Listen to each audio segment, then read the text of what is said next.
NCAA tournament. The only thing defeated more than our connection issues today were the Texas Tech Lady Red Raiders, because this one was a bludgeoning. LSU scores the first 10 points of the game, actually briefly let Texas Tech back in the game, or Texas Tech briefly fought back in the game if you prefer. It was a 5-point lead at the end of a quarter, 19-14, and then it was absolutely all LSU from that point forward. The Lady Tigers led by 18 at the half. Then they outscored Texas Tech 33-7 in the third quarter. Just almost a perfect level of play for this LSU team. It was unbelievable, fantastic. Any adjective you can think of to describe it. Just offensively, defensively, Texas Tech could barely get the ball inside the three-point line on offense. And on the other side, LSU was getting what it wanted. They were getting to the bucket. They were drawing fouls. They were hitting three-pointers. They were scoring in transition. I mean, 33-7.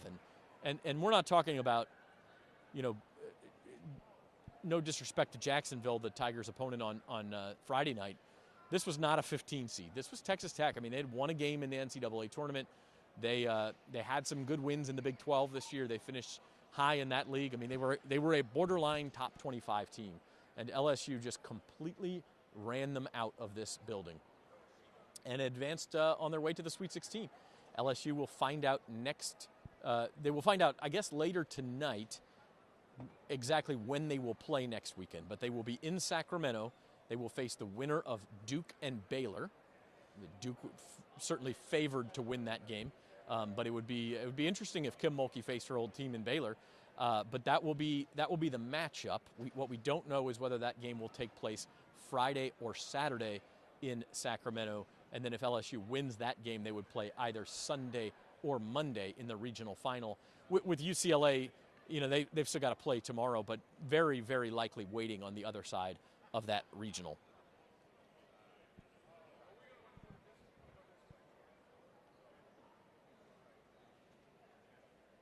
Sorry, I'm not sure if we were live earlier.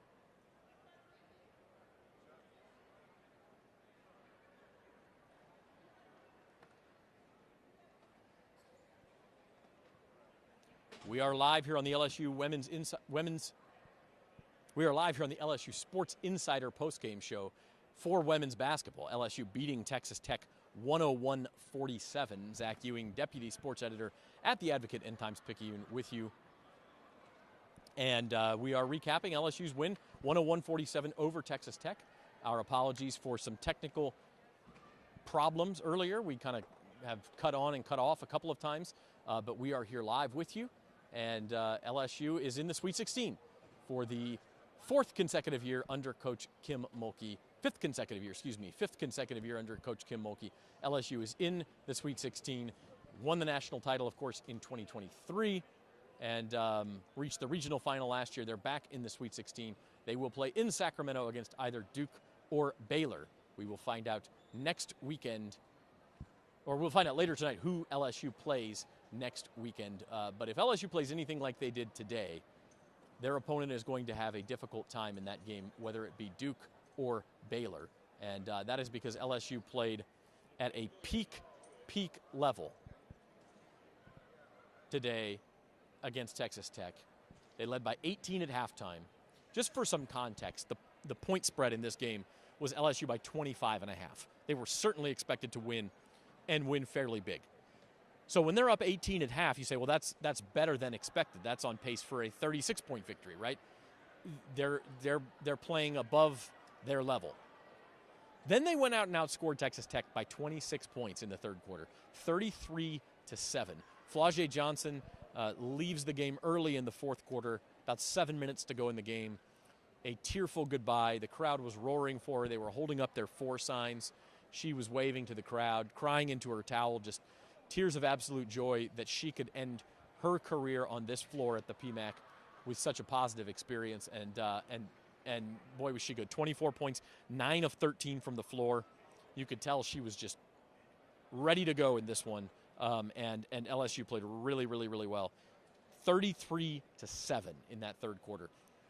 Texas Tech could barely get the ball inside the three-point arc on defense, or when Texas Tech was on offense. And then when LSU was on offense, they got whatever they wanted. They got open threes. They got to the basket. They scored in transition. Anything and everything that you could possibly want, LSU was able to execute in that third quarter, led by 44 points going to the fourth quarter. They end up with a 54-point victory, and 54 points is the largest margin of victory in the second round of the tournament in 10 years, or second round or later in the tournament in 10 years, since South Carolina beat Mississippi State by 60. And here is Scott Rabalais. He's grabbing a mic. Advocate columnist is going to join us here on the LSU Sports Insider postgame show. Rab, you have excellent timing. You missed all of our technical issues. Oh. I think we've solved them just for you. The seas part, hopefully. Wearing his Masters tie, getting ready for that, but a little March Madness before we get to the Masters. That's right. Rab, I said this earlier, and I think maybe it wasn't even going live at the time because of our problems, but you have a better historical perspective on this women's basketball I've been around program. 100 years, like Flaugier just said to Kim Mulkey. So, yeah. This has to be about as good of a game as LSU has ever played. I mean, they just dominated this thing from start to finish. It was very impressive. I mean, I did not think they would be able to score 100 points against Texas Tech. I thought they would win the game. But watching Texas Tech play defense against Villanova the other night, they only had 3 games all year where they gave up more than 68 points. And they're a slow-paced team too, which makes it harder. They're going to try to they're trying to press. They're trying to milk the shot clock on their possessions, and try to cut down on their possessions LSU had. And it was just it was like there was nothing they could do. So this. Not the way this team is playing it. They played 2 outmatched opponents. Quite honestly, Texas Tech is trying to get back to, an elite level, like LSU is, and they're not there. But it's hard to score. It's hard to score 100 points on air, and they've scored 100 points 16 times this year, breaking the record that was held by Long Beach State for 39 years, and now they head on to the Sweet 16. So I think. The way they're playing offensively, yes, but also defensively, they're not somebody that people want to see show up in their regional or the regional final. I'm being told there's a little background noise. If you want to move the mic just a little closer there, Rabbit. Again, new system. We're trying to weave through this on the LSU Insider Postgame Show, which is brought to you by FMOLL Health, Our Lady of the Lake, the official championship health partner of LSU Athletics. And look, Rab, Flaugier Johnson, exquisite today. 24 points, 9 of 13 from the floor. Great defense. A fitting finale to her time here on this court. Yeah, it was clear from the start that she was not going to lose today. I mean, she was going to do everything she could do to make LSU win the game. And 24 points, and then she came out 24 points. She came out with 7.5 minutes left to play to a curtain call, and her very last game in the PMAC. Was very, very emotional, and that can cut both ways. Sure. The emotions can overwhelm you sometimes. A lot of coaches talk about senior night or senior day, the very, very last game. But she came out with a determination and focus. There was one play in the game. She threw like a 50-foot pass to a teammate for a fast break layup, and she just started stamping her feet. She was determined that they were going to keep playing. So yeah, her last game here, but not her last game as a Tiger, certainly. No, and you said it. I mean, the competition level was not great this weekend, although Texas Tech was kind of a borderline top 25 team all year long. I mean, they're a number 7 seed. This is not. It's not like you're playing Jacksonville. No disrespect to Jacksonville, but this was a legitimate power conference team. I think if LSU maintains this level of play, they have every chance to come out of this regional. I know UCLA is very, very, very good, and that's going to be the ultimate test. But LSU feels like they're really getting going at the right time here. Well, they are. I mean, like as Flaugier said, this is when you want to be playing your best, and they've had 2 impressive wins. They haven't trailed in either of these games. Looks like they're going to play Duke in the Sweet 16, a rematch of a game that they won by 16 points in Durham earlier this year, and then probably playing UCLA for the 3rd straight year in the regional finals. So in the regional, they beat them in the Sweet 16 in Albany 2 years ago. So yeah, I mean they're playing kind of scary good right now. Obviously, the competition really ramps up once you get to the Sweet 16, and Duke won the ACC, and UCLA. I thought they should have been the number 1 overall seed based on what they did all season over UConn. Quite honestly, but they're not. So, I'm reminded at times like this what Sue Gunter, the old LSU coach whose name is on the court here, used to say. So we have to worry about them. She would say about LSU, but they have to worry about playing LSU as well, and that's certainly the case for whoever LSU plays going forward. Yeah, UCLA a little bit sluggish last night before they pulled away eventually from Cal Baptist, I think it was. The other team, they have to play their second round game tomorrow. But, yeah, you're right. Duke is up by 29 points on Baylor in the fourth quarter. So it will be Duke there in Sacramento with LSU. And then Minnesota won on, I guess not technically a buzzer beater, but a game winner within a second. 2 seconds left. 2 seconds left. Ole And Miss missed a shot. they beat Ole Miss. Yeah. And so it'll be Minnesota almost certainly against UCLA, and then Duke against LSU in that regional. Can I tell you something? Obviously, the fast breaking that LSU does and everything, how fast they play and everything. I saw Bob Starkey coming off the court after the game. He said, and he's coached a long time. He's coached longer than I've been covering basketball. He said, 100 years? 101? Yeah, 101, yeah. And he said, I've never seen a half where a team he was coaching outscored somebody 26-0 in the paint, held somebody to 0 points in the paint. And they had no points in the game on fast break. That was 24-0. They eventually won it with like 12 points in the paint. So that was impressive. Yeah, that was another impressive thing about this game. They shot free throws well. They didn't turn the ball over very much. They had a nice assist turnover ratio. They shot 56% from the field, including like 71% in the second quarter. It was, as I said, it was just all on today, and it was just an avalanche for Texas Tech to have to deal with. Absolutely. He's Scott Rabola. You can read his work at theadvocate.com/LSU as he tries to describe this performance. We're going to let you make the handoff here to Reed Darcy, our women's basketball beat writer. Thanks, Rab. Rab with the assist. That's right. Little handoff, little fast break action reminded me of LSU today. Yeah, sure did. Reed, LSU's won a lot of blowouts this year. This was a pretty good team they played, and they blew the doors off of them. I mean, this was as good as it gets for this team. It felt like it was November or December when LSU was playing one of its mid-major teams that they just beat up on in the non-conference. But the only difference is that Texas Tech is a power conference team. Mm-hmm. And there were times throughout the season where it was ranked.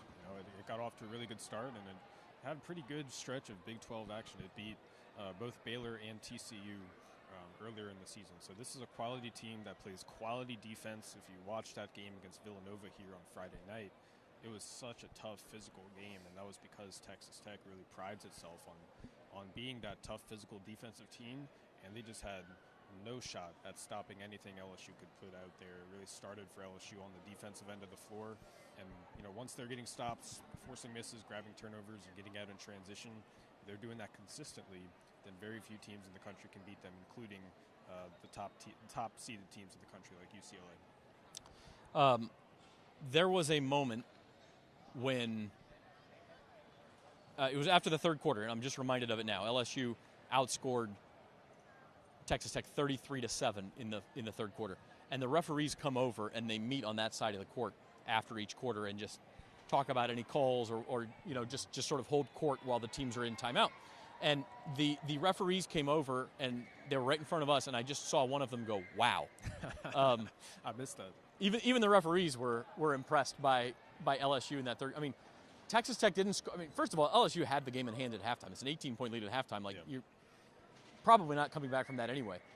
They didn't allow Texas Tech to score, I believe, until the 4:20 mark of the third quarter, so almost 6 minutes, and then just kept it going. I mean, scoring inside, outside, transition at will. We can talk about the offense and 101 points and the Division I record for 100-point games in the season. We can talk about that, but none of the offense happens without the defense. That's the way this LSU team is built. It's the way it's always played since Kim Mulkey's got here, and it's especially true this season just because you have so many players who thrive in transition. It's not just Flau'jae and Michaela. It's also Jada Richard and Mylasia Fulwiley and the freshmen like Zakiya Johnson and Grace Knox and Bella Hines. They're all really excellent at running the floor, getting downhill, and getting around the rim. And they all really love to do it. So that's really what makes this team so dangerous, but they can't get those transition opportunities unless they're getting stops on the defensive end of the floor. And anytime throughout the season they've gotten in trouble, it's because they're not stringing together enough stops and things slow down and they have to run their half-court offense, which kind of gets stuck sometimes. So moving forward, they're going to play Duke in the Sweet 16. They're going to probably, if they get past Duke, they're going to play UCLA most likely in the Elite Eight. Everything will start with how LSU defends and how their opponent shoots from the field, because if it's a low shooting percentage, then LSU has a really good chance of winning. But if it's not, then it's going to be tough for them to win. Yeah, it was impressive, but again, the level just goes up and up and up. And Duke will be tougher. UCLA will certainly be even tougher than that. And so LSU is going to have to keep this level up and maybe even more. We're still having a few technical issues, so I'm going to cut this a little bit short. But Reed, any final thoughts on today? And Flau'jae Johnson, Michaela Williams both scored 24. It was Flau'jae's night, though. Yeah, it was. But both incredible performances. It's one of only a few times this season where they've both really been on. I believe it's only the fourth time this year where they both scored at least 15 points in the same game. So, throughout the year, it's kind of been like your turn, my turn with those two, where Flau'jae would have a great night, but Michaela wouldn't shoot it well, and then Michaela would have a great night, but Flau'jae wouldn't shoot it well. They're at their best, and in order to get to the Final Four, they need both of them at the top of their games, which they have been through these first two games of the tournament. So Reed's off to Sacramento. We will find out if LSU plays Duke on Friday or Saturday, but that is the next step for this team. It is the Sweet 16. We will have a full LSU Insider episode for you Monday. I promise the audio will be better. We won't cut out. We'll have our producers in-house. That will all be good, and we'll see you then. Until then, for Scott Rabelais and Reed Darcy, Robert Young produced today. I'm Zach Ewing, and this has been the LSU Insider Postgame Show.